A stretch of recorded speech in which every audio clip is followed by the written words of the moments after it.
Hey guys, welcome back to Vertical Momentum. I'm your host, Richard Kaufman, also known as the Comeback Coach. Guys, this is going to be a great episode, especially if you're struggling in life, because we all need to become resilient, whether it's in life and in business.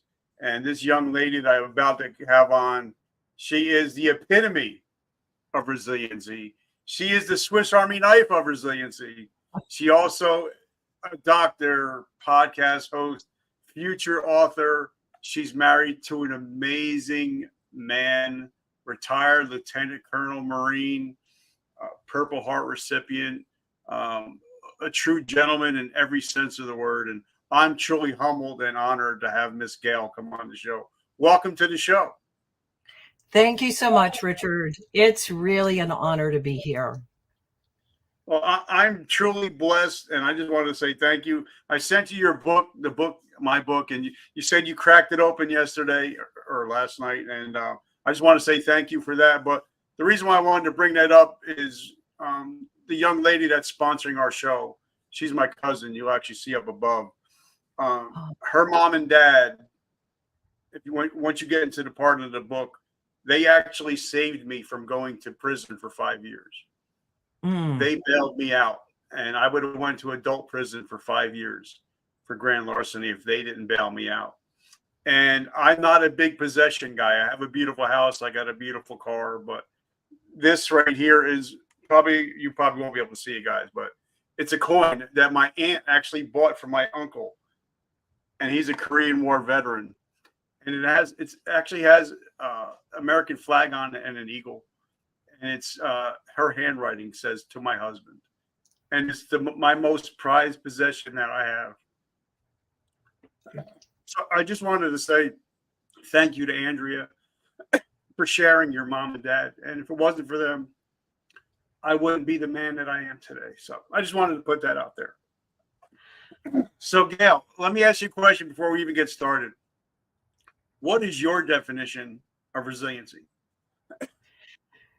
Resiliency to me is to be able to bounce back as a new version of yourself that comes out of the wisdom that you gained from the experience and the healing and the gifts that you have to share in the world.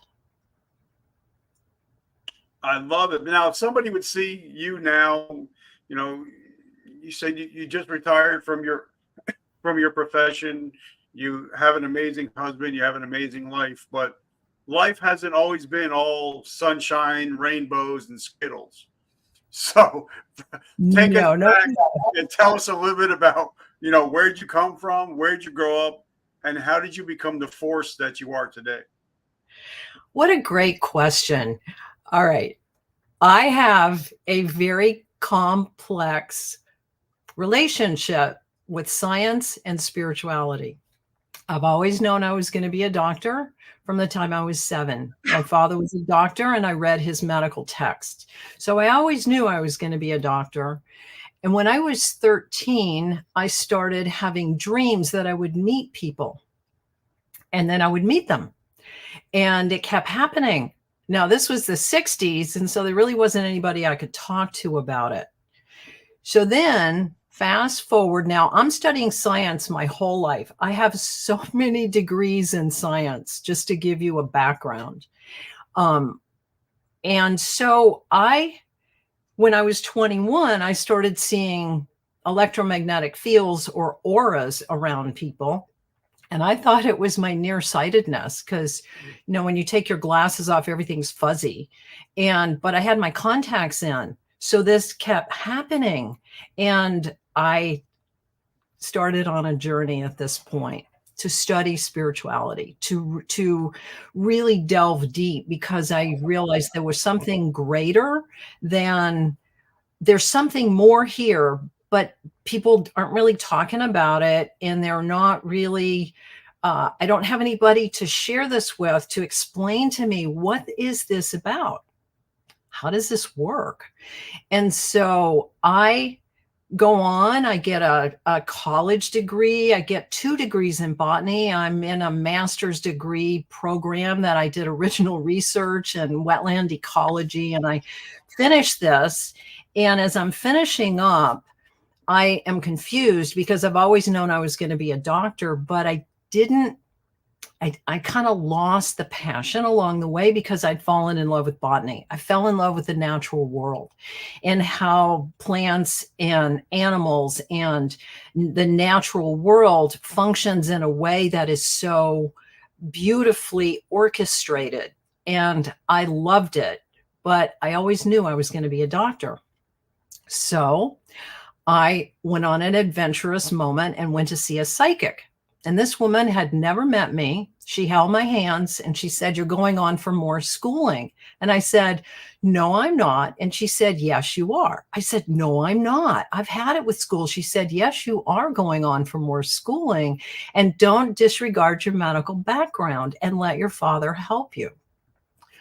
Okay, now my father, by the way, he was a pilot in Korea. So we have the military background, we have the medical background, but for me, there was something more that it just never went away. It kept reappearing. So when this woman talked to me about this, I realized she had really said hello to my soul. She reminded me that I had a mission in life. And so I made the decision at that point to go to medical school, because I realized that if I was going to help the planet, I needed to help the people to help themselves to be healthy. If I can help people to be healthy, then we can help the planet. We can take care of the planet if we're taking care of ourselves. So off I go to medical school, which was a challenge. I called it the long, dark tunnel because it really was very challenging to have these 2 worlds simultaneously. Both loves. I loved science and I loved spirituality. I loved that there was more to the world, that was more, that had a greater perspective on life and humanity and interconnectedness. So I studied everything I could about spirituality. I read everything I could while I was in training to keep myself emotionally more balanced. It really helped me to have that inner connection.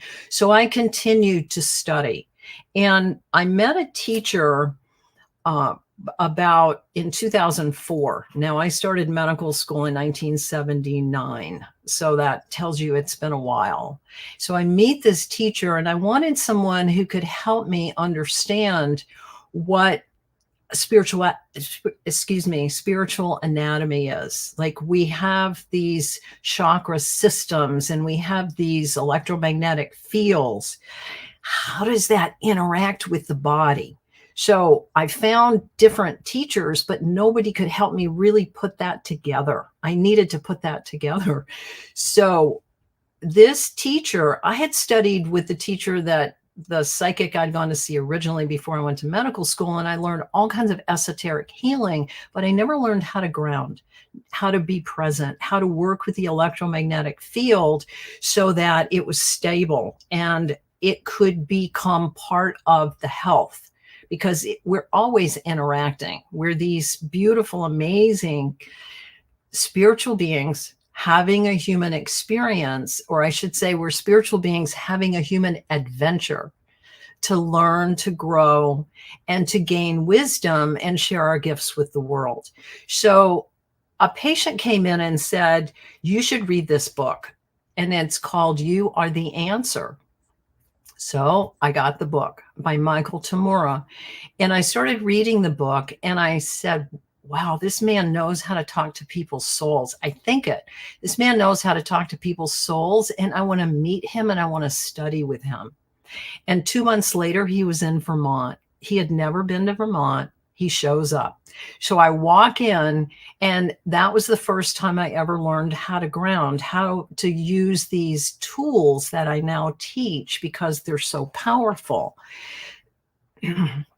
So the grounding, so first you say hello to your inner light, to your spirit within. And saying hello to spirit within, saying hello to the body, and saying hello to source really comes into that inner alignment. And then imaging, these are visualization tools. So imaging a tree trunk or a big tube that extends from the base right above the tip of the tailbone in the first chakra to the center of the planet. In this visualization, I like to use a big redwood, big, huge grounding cord. Now, there's a purpose to this story, with 1,000-mile root system, which really brings the spirit into the body, into presence. So you're present. And it's also, it's a transmutational tool. It's an energy tool that helps to shift energy, transmute energy. So anyone else's thoughts, emotions, judgments, opinions just drops down the grounding cord, where it's neutralized at the center of the planet, and their energy goes back to them as a healing, and your energy comes back to you as a healing, your light.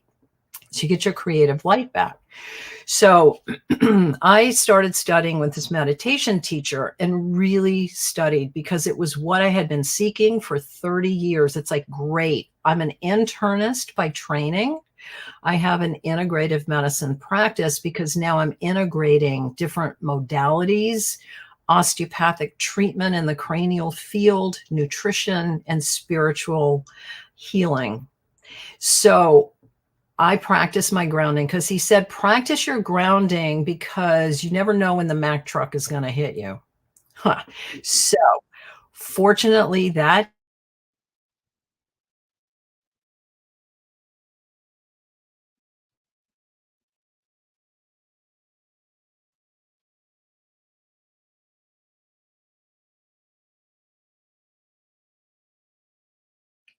I think your camera froze. But guys, I think this is very interesting, because I don't think there's a reason why a lot of people, they like to go to the beach, they like to walk on the sand, because we don't go outside anymore. As even as adults, as a kids. Hold on, we're trying to get her back on again. Um, Hopefully she'll come right back on. Oh, we're going to try to get her back on, but guys, you know, sometimes there's a reason why we should get out. Just put your hands in the dirt. Get dirty.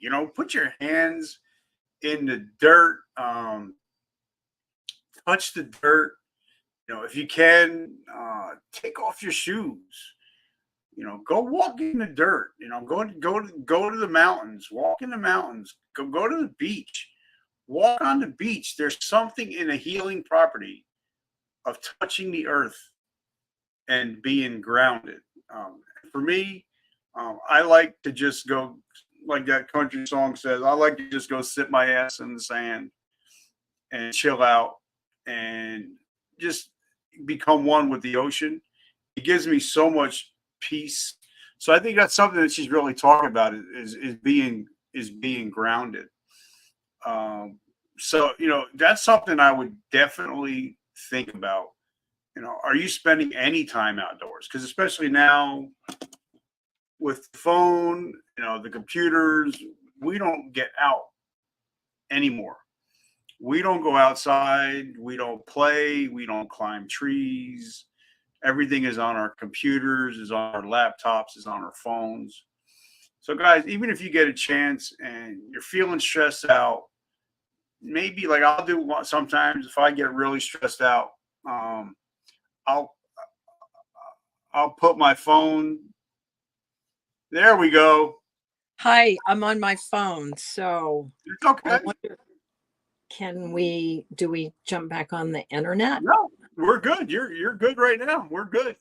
Okay, well, let me get you stable here, because I'm holding you right now. Well, what I was talking about is when I was talking about when you were fixing everything, is that we don't go outside anymore. We don't play. We don't climb trees anymore. We don't walk in the dirt. So I was just saying that sometimes maybe we just need to go outside and put our hands in some soil. Let's get dirty a little bit. Walk on the beach, take your shoes off. Like I like that old country song. I don't remember who sings it, where you just sit your ass in the sand, watch the ocean, and it helps you get grounded. So I think that's something that you're talking about is becoming grounded and becoming one with the earth again, right? Yes. Well, this is a little different because this is, yes, it is, but it's different in that this is a grounding tool, the visualization grounding tool that energetically grounds you.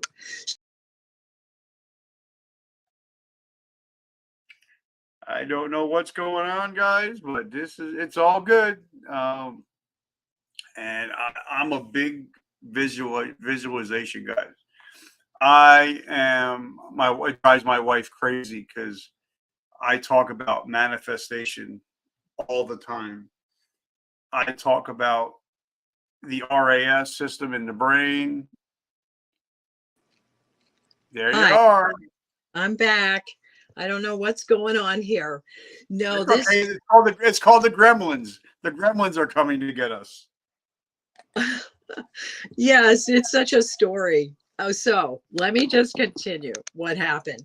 So the grounding cord I'm talking about is the visualization tool, but it really works. And this is how it really works. So when I was driving on the interstate in 2011, in January, after this huge snowstorm, 3 feet of snow, the plows had barely been out. And I was going south on the interstate, and I watched this man in a red pickup truck driving north, weaving in and out of lane, going way too fast. And I know it's like he's going way too fast for these conditions. So as his truck approached my car, I'm going south, he's going north. He's in the passing lane and his front left tire catches, and his truck gets sucked into the median in the snow and catapults across the median. And I knew I was going to be hit. There was no way out. So I had, my grounding cord was probably the size of a football field. I was so present and so aware. First thing I did was I went through my medical thinking. I don't want to slam on the brakes in case there's someone behind me, which there was. And I didn't want to have a rollover accident, slam on the brakes and have a rollover accident. And then I didn't want to be T-boned because we wouldn't be having this conversation. So I took my chances. So now you have to understand, at this point, I've been meditating for over 40 years at that point, and about close to 40 years.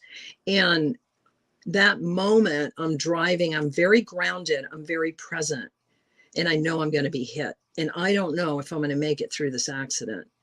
And I'm driving along, and all of a sudden, my physical body and my electromagnetic field become a field of crystalline golden light, and I am pure consciousness, and I am at peace.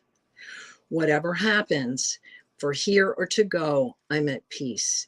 The impact happened. It was recorded at approximately 105 mile an hour head-on collision.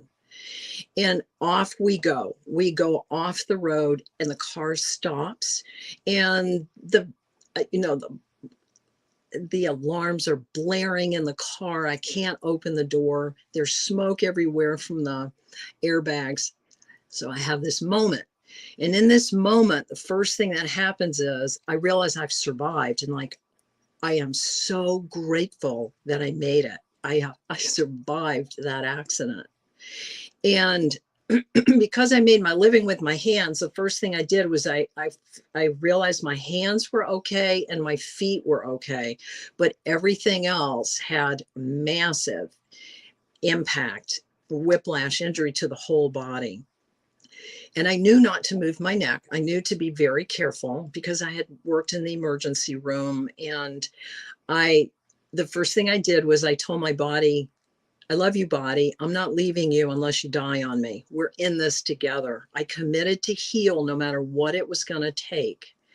The second thing that happened was that I forgave him, because the impact came into my chest, and 105 mile an hour into anybody's chest, but especially a 5'2" woman, is gonna have some kind of damage. And so I didn't know if I had heart damage or my aorta was damaged. So I forgave him. I didn't know if I was going to make it. And the third thing that happened, which was truly life-changing, was that I realized that the person I had been the second before that accident and the person I was in that moment were two different people, and I could never go back. If I tried to go back to that person I was before the accident, I would just suffer. So everything was new.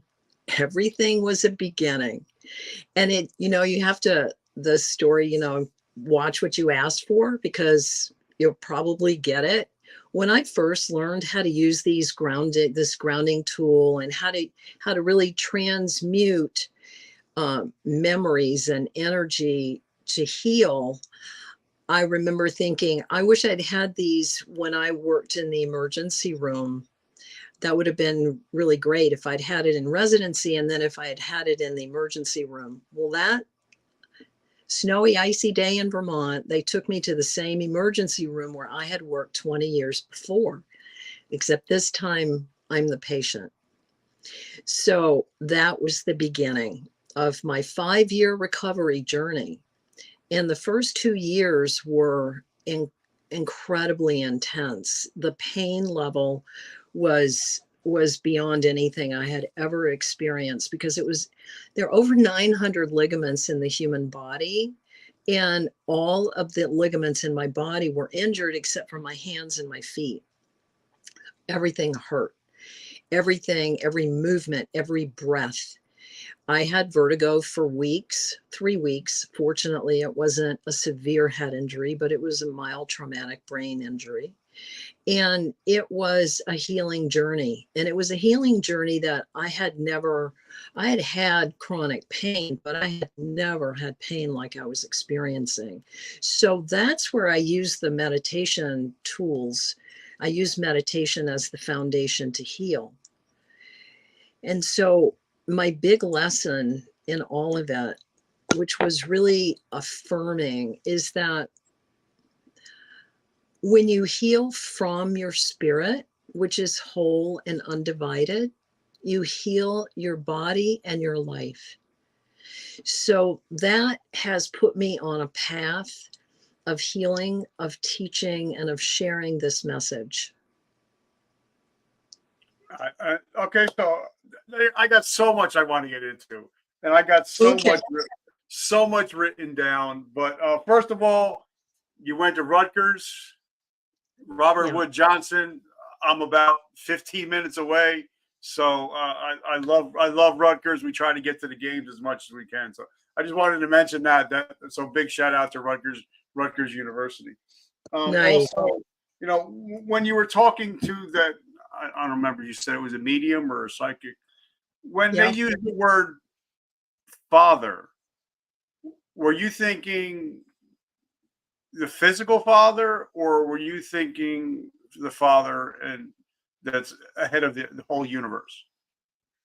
That was interesting. She was actually referring to my physical father. Okay.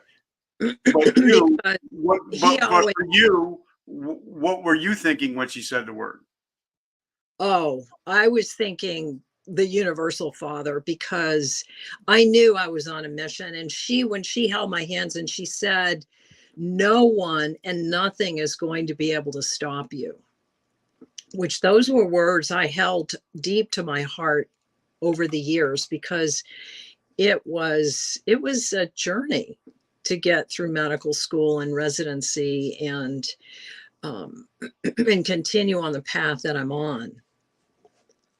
Okay. Another thing you mentioned was gratitude, because a lot of people don't have gratitude, and I'm a gratitude guy. Before I go to bed every night, and this is a hack that I use every night before I go to bed, I reach over, I put my arm around my wife, and I pray for her, her happiness, her health. And I say, God, I'm so humbled and grateful that you let her be my wife. And then I think of three things that happened during my day that I'm grateful for. And I'm sure tonight this interview is going to be one of those three things. Um, and then when I wake up in the morning, because I lost 80% of my vision 6 years ago, if I can see something, I sit up in bed and I say, Lord, thank you.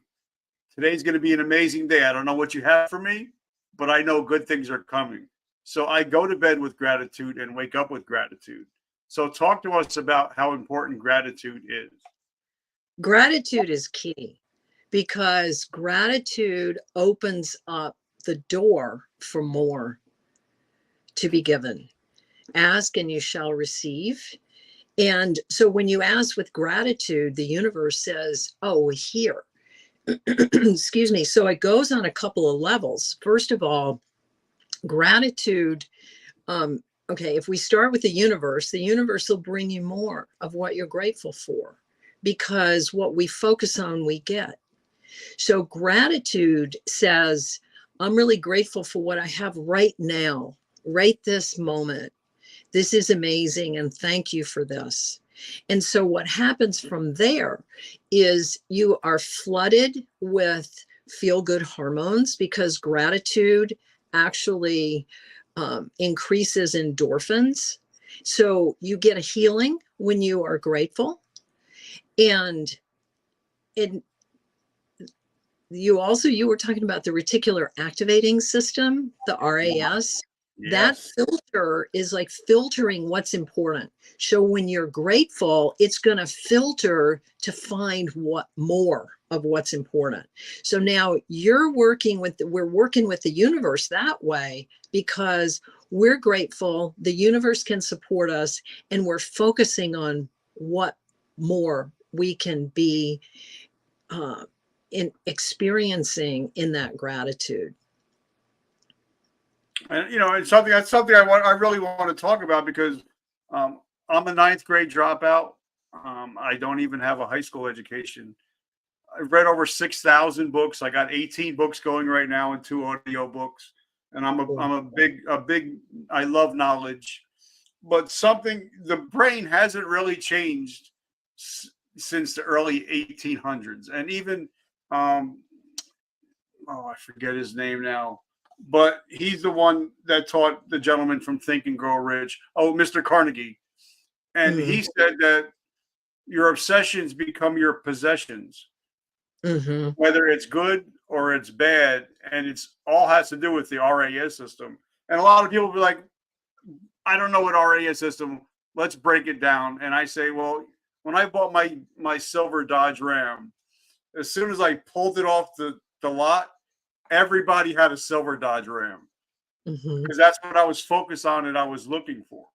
So in life, and I hopefully you'll agree, is whatever you look for, you're going to find.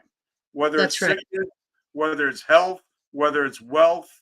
Like for me, like when I get up in the morning and I clean my house and I'm cleaning my granite tabletops, and I'm 3 miles away where I was living in my car, eating out of garbage cans. And as I'm cleaning it, I'm like, Lord, thank you. Thank you so much. I'm so grateful for what you've given me, but I'm also grateful for the new beach house that's coming. I'm grateful for the new boat that's coming. And I have it all on my vision board, because I'm using my RAS system for positiveness. So break down the RAS system and how we can start using it in health and wealth. Absolutely. That's amazing. Well, especially with our health. I'm so glad you asked that. Excuse me, because when I was so injured, so one day I am living a full bore life. I am traveling. I have a booming practice. I'm traveling. I'm cross country skiing. My husband and I have a really active life. And the next day, I cannot pick up a glass of water. This would have hurt to pick this up. So I could have gone on the misery road and said, I can't believe this. But you know what? I was so grateful I could pick up this glass of water. because I was here to do it. And I, by the grace of God, both he and I survived that accident. And I didn't have broken bones. I didn't have lacerations or internal organ damage. I did have, my nervous system got pretty rattled. But all the ligaments in the body were injured, and ligaments have very little blood supply. So they're very slow to heal. And it's one thing if you like sprain an ankle or you hurt your knee, but when it's your whole body, like, from your experience, when it's your whole body, that's different, because every breath, every movement, every reaching, looking at a flight of stairs, I'd be like, okay, that's like climbing a mountain. How many steps can I take today? So what I started doing was I was so grateful to be alive that gratitude took over. There was no room for moaning or complaining and in my mind. And so if it would start to come up, I would just be like, no. And so for me as a physician, what was challenging was that I knew that to really fully heal I had 3 discs in my neck, 3 discs in my low back, I had a nerve shear down my leg. It wasn't like I just walked away, I was discharged from the emergency room 3 hours after they took me in. Now that's a miracle in and of itself. We brought me home and packed me in ice. And that was the beginning of what I call the obsidian tunnel, because that was when the pain levels were just incredible from all the damage. And so I knew as a physician that I didn't have a guarantee that I was going to recover. I didn't have that. So it was like, oh yeah, I'll get through this. And so I had to stay positive. I had to focus on where I could be, where I'm going, like just my next step, but where am I going in the long run, and holding that vision of my healing and my health. And fortunately, I had what I call my team of angels. I had my team of angels physically, and I had my team of angels. And my team of angels physically were people around me that surrounded me that kept cheering me on. My husband was number one, and he knew how resilient I was. He watched me, and he nurtured me every day for 5 years. And my doctor, I said to my doctor, have you ever known anybody to fully recover from this kind of damage and injury? He said, no, Gayle, but if anybody can, you can. So those are the kind of people you want around you. All right, so let me ask you a question, because this is really interesting, because like I said, your husband, Neil, Lieutenant Colonel, Marine.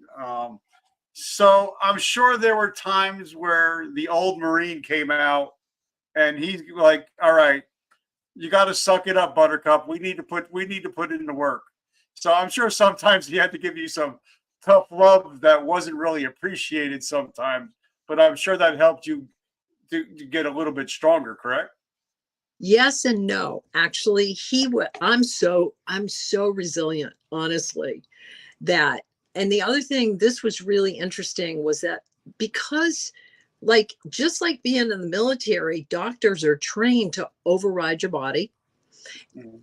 You don't get enough sleep, you don't get enough rest, you don't eat on time, you just keep going. You learn how to override your body. And so I had always had that training. It was ingrained.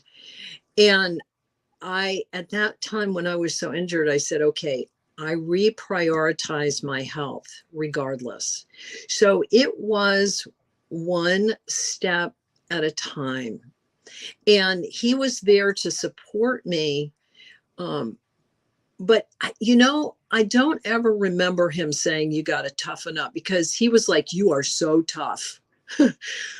You are so tough. He kept just reminding me. I think that was more about how being reminded of it than being like, suck it up, you got to do this. It's like, I didn't have to be reminded of it. I was on a mission to heal. All right, so but let's talk about something else you mentioned because when I lost my vision, my hearing got a lot better. Not according to my wife, but according to but I hang on certain words that you say, and one of them was forgiveness. And if I believe that in order to heal from trauma, whether it's physical, mental, spiritual trauma, we have to forgive. And that's the Yes. only way we can start moving on is once you forgive. And you don't have to forget, obviously, but to forgive is divine. So talk to us about, because you could have hold on for that 5 years, you could have been so angry, you could have been so mad at this one individual. But once you forgave him, that released a whole burden off of your back so you can start healing. So talk about forgiving as a healing modality. Forgiveness is also key to healing because forgiveness is freedom. Forgiveness is freedom. You free yourself from the situation, the condition. You free yourself. It doesn't change what happened, but it changes your relationship to it. So this man, he was trying to get to a hockey game. He was going way too fast, but he was driving irresponsibly. I have to say that. But it happened, and I knew that there was a higher purpose to what happened. And so that's the other thing you have to remember with forgiveness, that there's always somewhere in it, there's a gift. There's a higher purpose for what's happening. It's happening so we can grow in a way that we probably would not have grown had we not been in that experience or going through that experience. So it's going to bring out a greater part of ourselves. So forgiveness really allows that greater part of ourselves to show up because we're not hung up with what just happened or stay attached to the past and what happened. So forgiveness says, I'm free, and I'm free of the person, I'm free of the situation, and I'm free to move on. I'm free to grow in a way that I would not be able to grow otherwise. Okay, because the reason I wanted to bring that up is because I wear this shirt, and I got plenty of them, but it's called "Today I Decide," and that's the tagline of my show is "Today I Decide." So today, if you're watching this, guys, you get the chance to decide to be the victim or to be the victor of your story. And a lot of people don't realize that they have the choice. They just have to make it that, okay, I'm no longer going to be a victim of my past, but I'm going to be a victor of my present and future. Now, I watch a show. My wife hates me for it. It's called Air Disasters. I watch every episode. I don't know why, but it seems like anytime there's ever a disaster, it's more than just one thing that happens. And if you would have got in your car 10 seconds earlier or 10 seconds later, this wouldn't have happened. If he would have just decided, you know what, I don't want to go to the game, I'm going to stay home, it's snowing out, this would have never happened. So I believe that God has his hands in everything. And it just happened that your mess became your message. And something that my mentor, Ed Milet, says, and something that I believe, that nothing ever happens to me. It always happens for me. And everything is a teachable moment. So talk about, how people that are listening can turn their mess into their message. When I was in the emergency room right after the accident, I said to my husband, I decided I'd gone to lunch that day and I needed to go to Staples on my way to see the bookkeeper to do my end of year tax prep, which is a good thing I got that done before the accident. And I decided that day to actually relax and have another cup of tea instead of going to the first Staples close by. I went to the bookkeeper, we did our thing, then I went to another Staples. And it was from that Staples driving home that the accident happened. So I'm in the emergency room, I'm on the gurney, and I said to my husband, if I had gone to the first Staples, this wouldn't have happened. Now, he's a seasoned Vietnam vet, looks at me and says, don't go there. Don't go there.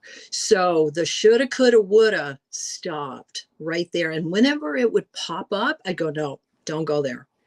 So when we have something that happens, and I love Ed Milet. One more. My husband just finished his book as well. One more. Just one more. Just one more. Just one more. Yeah. And so when we have experiences, so this is the other thing I walked away with in great certainty, is that we're spiritual beings. We're these immense creative beings, and we have experiences and we have body conditions, but we're not defined by that. I'm not defined by that accident. I'm not defined by the pain levels or the conditions of my body as I was going through the healing. We're much greater than that. So when we really tapped into that inner light and that knowing who we are as these immense beings that are creative children of God, then all of a sudden, the conditions that we're in become temporary.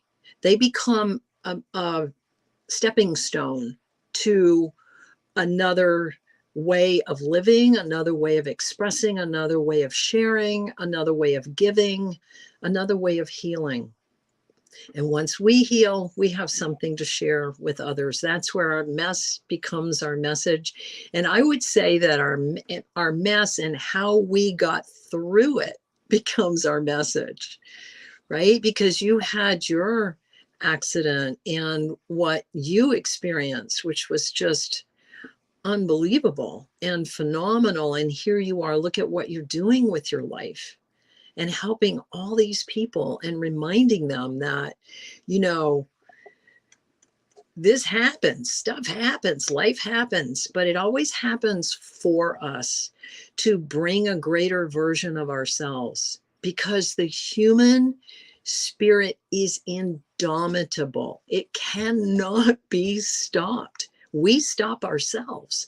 But when we give ourselves the freedom to be who we truly are, then the healing really happens.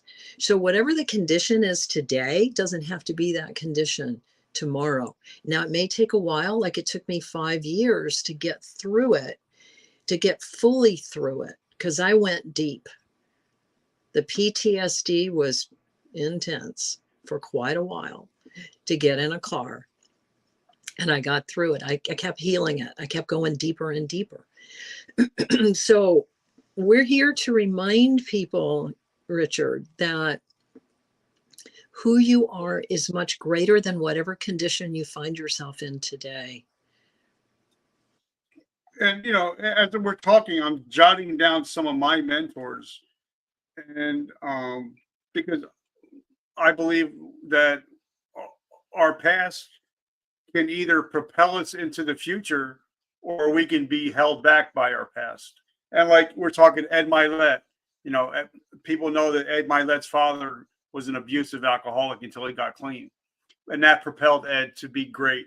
Grant Cardone, ex-drug addict, alcoholic, and now his addiction is wealth. Tony Robbins was so poor until one day in a diner that he actually helped the family out, and now he's doing what he's doing.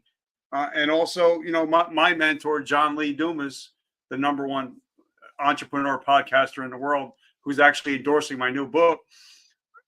People know him as the entrepreneur, but they don't realize that he was a tank crewman in Iraq, and he actually lost a tank crew, and he was suicidal and had suffered with depression and anxiety, but came through it, and now he's at the top of the food chain. So your past does not have to dictate your future, but it's up to you to change the future, right?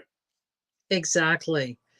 Exactly. And that's where I talk a lot about the indomitable human spirit, because when you tap into that part of you, it's indomitable. It cannot be stopped.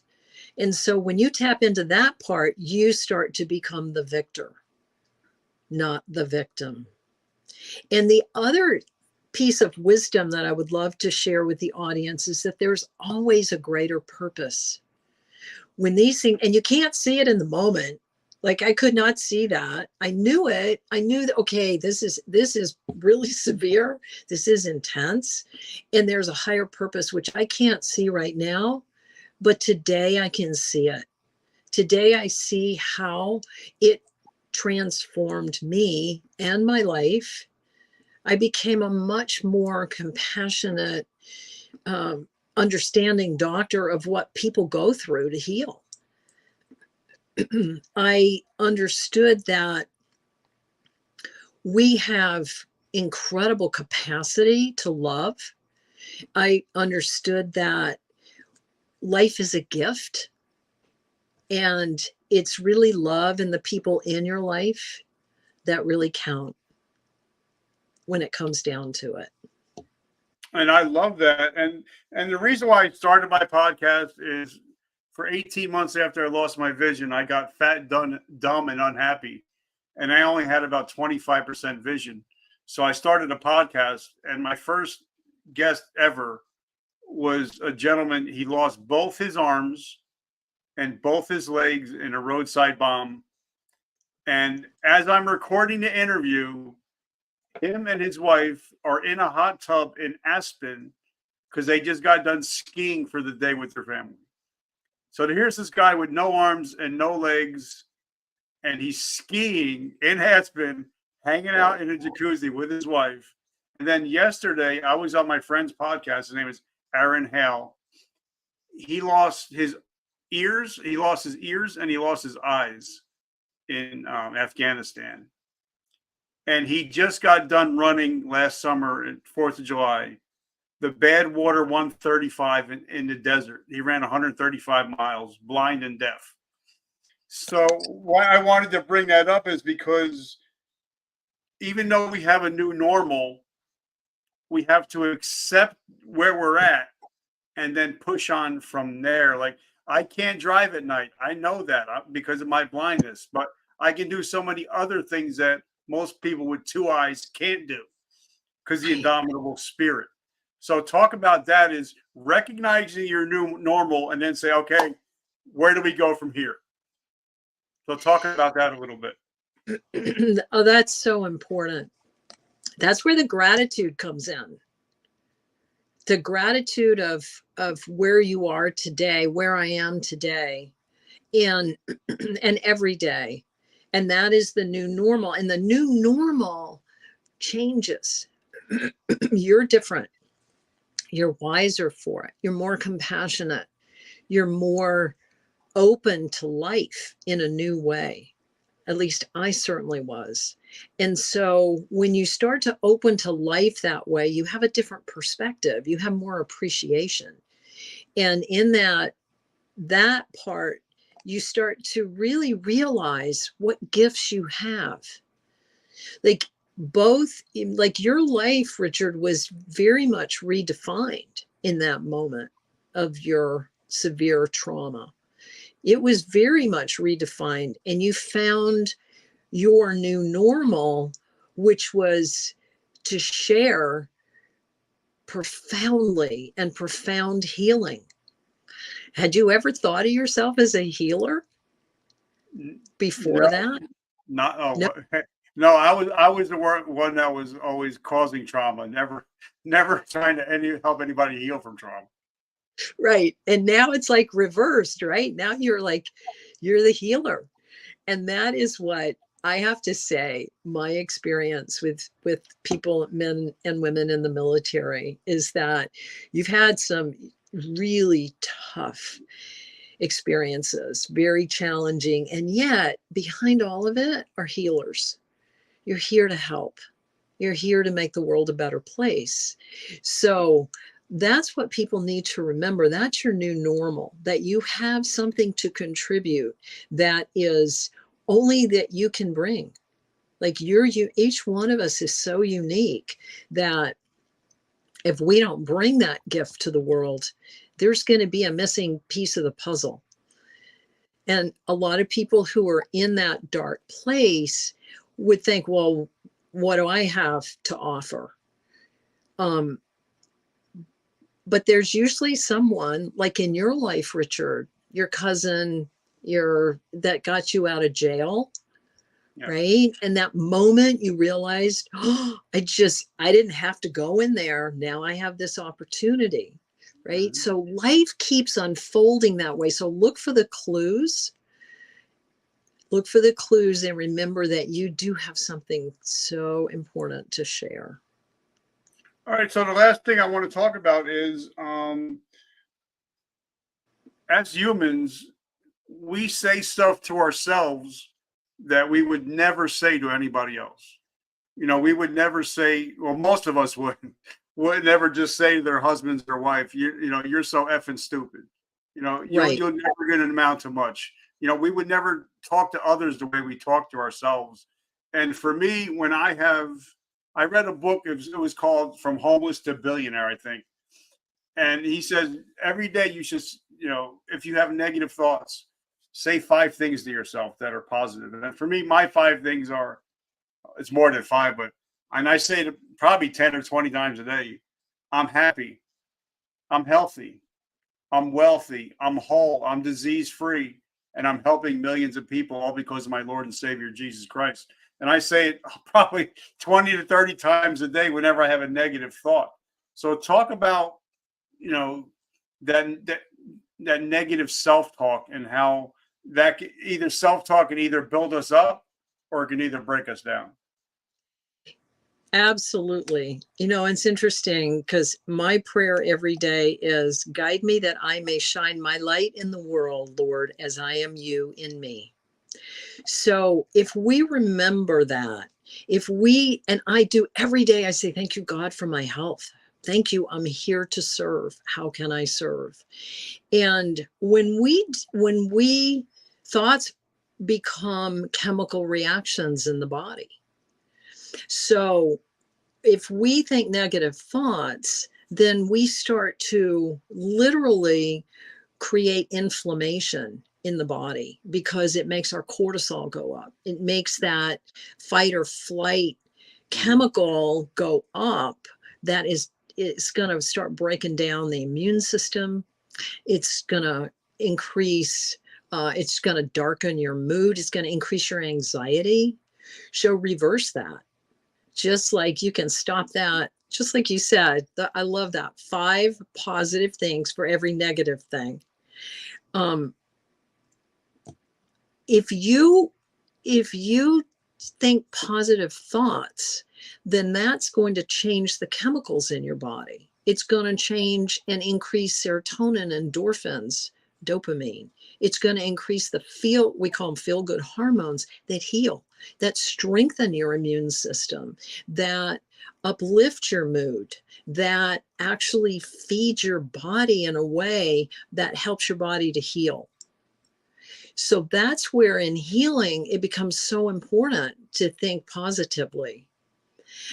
One of the things I do want to share with the audience that I did because as a doctor, and we talked about earlier that, override the body. And so my body didn't exactly trust me a lot. And I took good care of my body before the accident. But when I had the accident, I would say to my body, I put my hands on my heart and say, I love you, body. What do you need right now? And I would listen. And usually it's one word, more rest. I need hydration. I need movement. I just need to laugh. I need to relax. I need to just look at the clouds, listen, and the message. That's where you're going to start to really understand that thoughts become chemical reactions in the body. Because if you listen to the body and you give the body what it needs in the moment, if you can, like there'd be times when I'd be tired, like, and when you're healing from trauma, that everything takes so much longer, especially in the beginning. There's so much fatigue and everything just takes like eons to do one little thing. And then that changes over time. It gets better and better. So I would have to think now, do I have the energy to do this drive for 20 minutes? Or am I going to be so exhausted by the end of that drive that I'm not going to be able to get home? So I'd be talking to my body and say, hey, body, what do you need? Well, I need to rest. It's like, okay, I can't do that right this second because we got to get home. Once we get home, I'm going to rest. So those thoughts are very important. And it also is that communication again with the reticular activating system and the universe. So if you're putting negative thoughts into your body for yourself, then that's what's going to get reflected back. So self-love goes a long way. I love it. So now this is a teaching podcast. So the last question I'm going to ask is, a lot of us get out of the military because my perfect avatar is a 45-year-old male, father of 3, veteran, brand new business owner. And that was me 8 years ago. So that we're talking to me now, and men and women like me. If somebody walked into your office right now as a veteran, all jacked up physically and mentally, and say, Doc, give me your top 3 pieces of advice to start getting healthy again, physically, mentally, and spiritually, what would be your top 3 pieces of advice? Start with prayer or meditation. Take moments to turn within and connect to the God of your heart and listen to your inner guidance, because it's always got your back. It's always knows where you need to be going. The second thing I would say is sleep. Make sure you get plenty of sleep, because when you're all jacked up, it's gonna only sustain you for so long. So you need that rest, you need that downtime. Take care of your body. Listen to your body, give it what it needs, not what you demand from it. And the third thing I would say is connection. Connect to your loved ones, connect to your community, connect to people who uplift you and love you and support you, and do the same for them. Because every single piece of our lifestyle health habits, which is why I started one of the reasons I started my podcast is health conscious living, is that our lifestyle health habits, how we live, supports our immunity, our health, and our well-being in a way that no drug can. I love it. So as you brought it up, where do we find your podcast? I know we're going through a big rebrand right now. I found you on LinkedIn. Love your LinkedIn profile. Love it, love it, love it. So how do we find you? How do we support your mission? And tell us about your podcast and where to find it. My podcast is Health Conscious Living. And you can find that on iTunes. You can find it on Spotify. You can find it on all the major, podcast. And you can also find it on YouTube, because there are videos. I do the video as well as the audio. And you can find me on Instagram at Gayle Myers MD. You can find me on Facebook at Gayle Myers MD, and LinkedIn.